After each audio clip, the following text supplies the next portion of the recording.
আমার মামা শ্বশুরের ছেলে আমাকে ৫ কোটি টাকা কাবিন দিয়ে বিয়ে করতে চায়।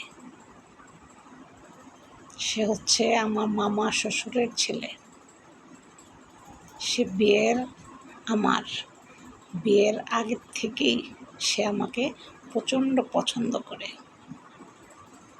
আমার বিয়ের আগে থেকেই। এখন তার কথা হচ্ছে, তোমার বিয়ে একটা না 10টা হলেও আমি তোমাকে বিয়ে করতে রাজি আছি। তুমি যত কোটি টাকা কাবিন চাও আমি অত কোটি টাকা কাবিন দিয়েই তোমাকে বিয়ে করব। শুধু তুমি হ্যাঁ বলো, আর কিচ্ছু বলার দরকার নেই। এটা বলছে আমার মামা শ্বশুরের ছেলে, এই অফার করছে আমাকে। যে কোনো উসিলায় উনি আমাকে বিয়ে করবে।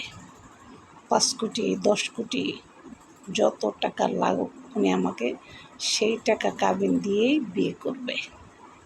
তারপরও সে আমাকে বিয়ে করবে। এই গল্পটা আমার না, এটা হচ্ছে গল্প আমার বান্ধবীর।